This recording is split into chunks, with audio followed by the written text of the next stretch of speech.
haqida, ijodlari haqida qanaqa fikrdasiz? O'zlari haqida. Assalomu alaykum, avvalambor. Men kino deb o'rganib qolganman, kinoijod deb. Mana 70 ga to'libdilar bugun. Umrlari uzoq bo'lsin, yoshlari yosh qo'shilsin. Kino deyishimiz sababi O'zbekiston xalq shoiri, sevimli shoirimiz Muhammad aka, Muhammad Yusuf ayollari bo'lgani uchun uylarda ko'p mehmon bo'lganman, juda ko'p marta borganman. Shuning uchun kino deb hamisha kino deb kelganman. Mana ijodlari ham kitoblari chiqqan, xalqimizga juda manzur. Muhammad aka bilan ko'p uylarga borib mehmon bo'lganmiz. Kinoni adalari, ya'ni otalari professor, fanlar doktori G'aybulla Assalom bilan ko'p suhbatda bo'lganman. Mani Muhammad akamning she'ri Jayronniki ko'zing to'la yosh degan qo'shig'imni yaxshi ko'rardilar. Xudo rahmat qilsin. G'aybulla Assalom domlamizni ham kinomi bular uzoq bo'lsin, Muhammad akamni Alloh rahmat qilgan bo'lsin. Sog' bo'lsinlar, salomat bo'lsinlar. Tabriklayman.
Assalomu alaykum Anvar aka. Bugun tadbirga xush kelibsiz. Bilamizki, Muhammad Yusuf she'rlarini ko'p qo'shiqlaringizga aylantirgansiz. Shu she'rlar haqida qisqacha o'zingiz fikringiz haqida bo'lisha olasizmi? Albatta. Endi Muhammad aka o'sha televideniya yonida bir ko'rishib qolganimizda, "Ey Hofiz, bu yoqqa keling, bu yerga keling" deganlarda borganman. Yangi chiqqan paytimda. O'sha 2000-yillarida adashmasam 99-yilmidi? 99 tanilgan bo'lsak, 99lar atrofi.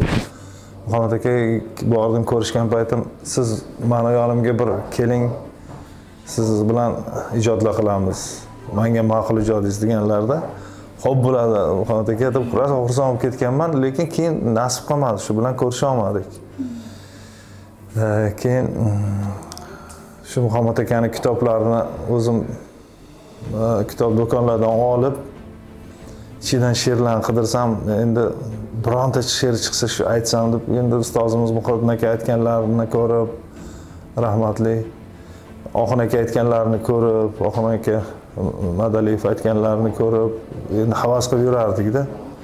Shunaqa qilib qidirib kitob varaqlab tursam, hamma she'r qo'shiq bo'lgan juft halolim she'ri chiqib qoldi-da. Endi juft haloli shundoq musiqaga moslashtirsam, juda ham shu qolipdek tusha boshladi.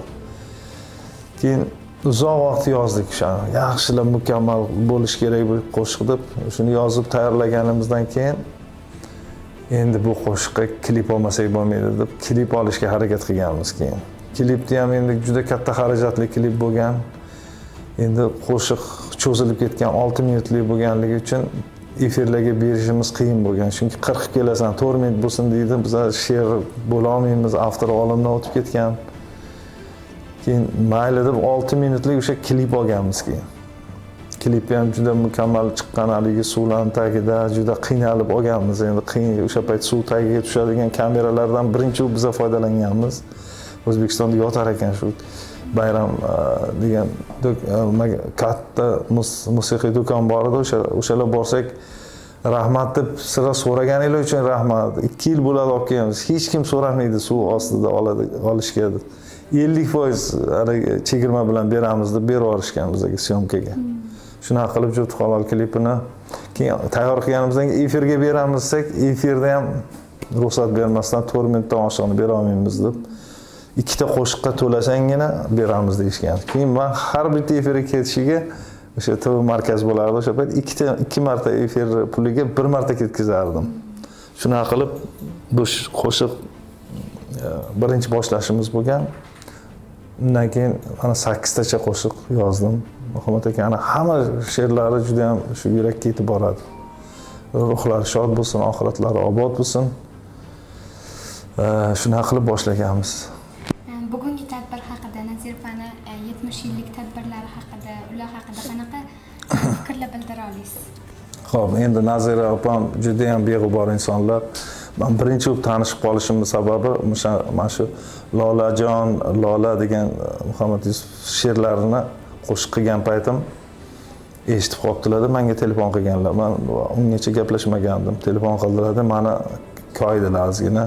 Nimaga she'rni to'liqligicha aytmaysiz, aytadigan bo'lsangiz, nega bo'lib qolgan joyingizdan aytdingiz deganlarida, keyin Nazir opa dedim, masalan bu she'rni ba'zi joylari bor ekan, aytib bo'lmas ekan, juda og'ir ekan. Masalan, Muhammad akaga ma'qul kelamidi shularni aytsam yoki siz ma'qullaysizmi deb keyin haligi doktorlarga ayting, yorsak yorishsin degan joylari borda, qattiq aytilgan joylari, o'sha joylarni aytganimdan keyin men bir o'ylab ko'ray deb telefon qo'ydilar-da, keyin 1,5 soatdan keyin telefon qildilar. Yo, men she'rni qarab chiqdim. Siz to'g'ri qilgan ekansiz, o'sha yaxshi joylarni aytgan ekansiz, lekin qachonki aytsangiz buzmang she'rni dedilar. Xo'p bo'ladi opa deb, keyin qaysi qo'shiqda aytsam, har doim Nazir opamga qo'ng'iroq qilib, Nazir opamdan maslahat olaman, lekin Nazir opam hech vaqtlarini ayamaydilar. Mana shu oxirigacha birgalikda shu ijodlarda har doim Muhammad akaning she'rlarini yozganimizda, mana shu 8 ta qo'shiqlarni yozganimizda hammasida Nazir opam o'zlari boshib turganlar uchun ming rahmat aytaman. Nazir opam umrlari uzoq bo'lsin, baxtimizga sog' bo'lsinlar, salomat bo'lsinlar. O'zlarini she'rlaridan ham aytaman degan niyatim bor. O'zlariga ham aytganman. Xudo xolasa Nazira assalom she'ri deb ijro qilish niyatim bor.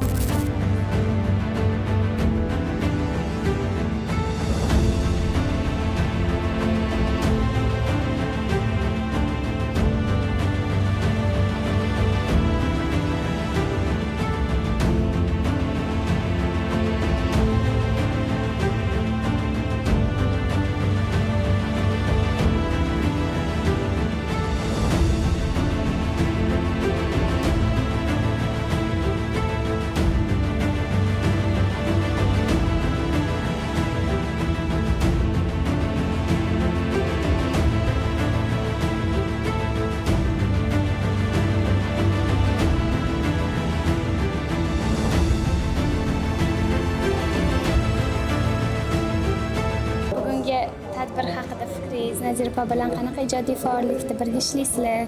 Nazir opa haqida ozgina fikrlaringiz bilan bo'lishsangiz. Avvalo ko'rishgandan bag'oyat xursandman. Bugun kenayim deyman, Naziraxon opamizni, har holda meni qadrdon akam bo'lmish Muhammad aka Yusuf sevimli o'zbek milliy shoiri akamizni umr yo'ldoshlari bo'lganliklari birinchi o'rinda shu akamizga sodiq bir akamizni qanotlari bo'lganliklari uchun chin qalbimdan hurmat qilaman.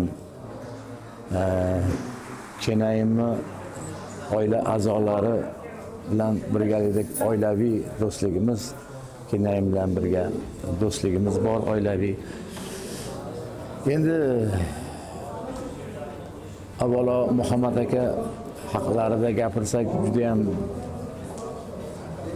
bebaho inson bo'lganlar. Alloh rahmatiga olib jannatlarda ko'rishtirsin. Endi har bir ulug'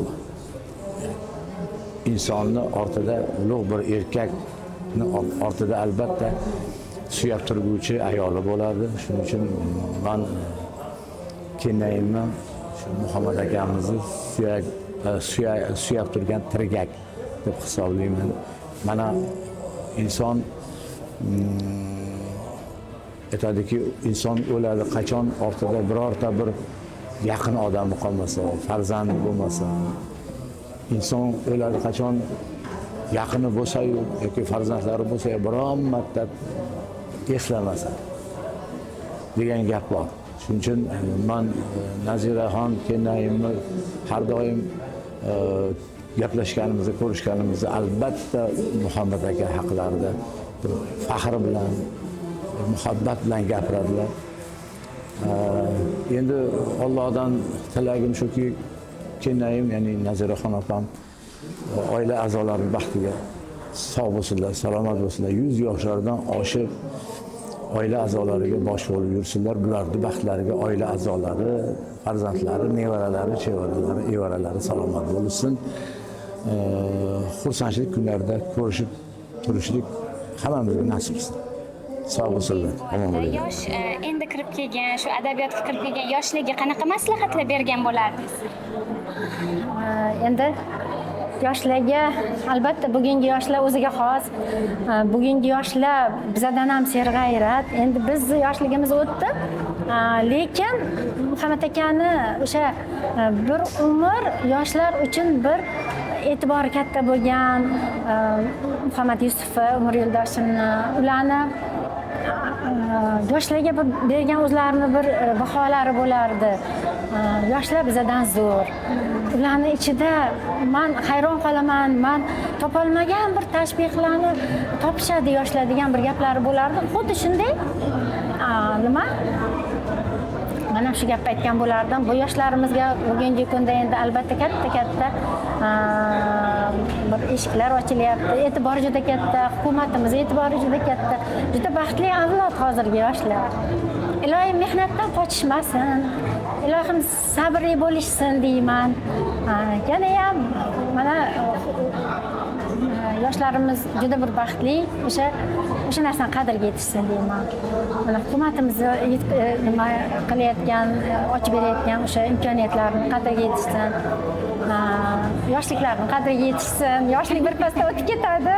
Bir pasda 70 ga kirib qolamiz mana biz ham. Ilohim hammalariga omad kulib boqsin deyman. Avvalambor Nazira assalom yaxshi shoira. O'zi ham go'zal shoira.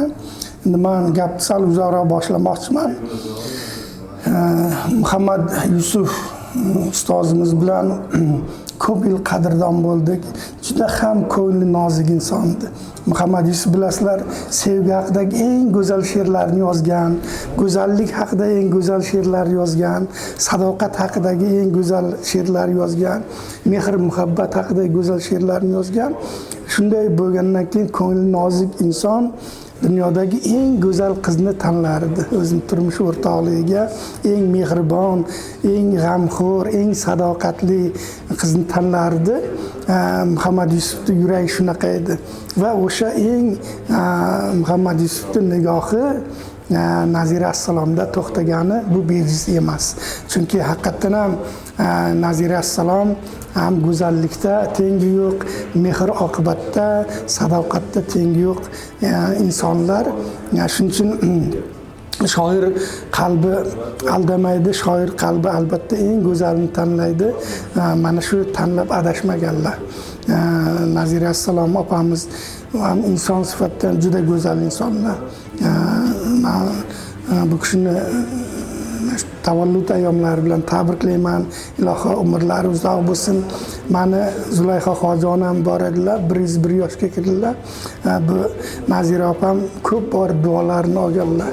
Iloho shuning uchun Nazira opam ham 101 yoshga kirib yursinlar. Sog' bo'linglar, salomat bo'linglar. Nazira opa tabriklayman. Yana bir bora muborak bo'lsin tavallud ayyomingiz. Doimo eng go'zal guldastaday ochilib yuring. Siz haqingizdagi she'rlar, siz haqingizdagi qo'shiqlar O'zbekistonda hamma joyda har kun yangraydi. Va mana shu sevgi dostoni siz va Muhammad Yusufning sevgi dostonidir.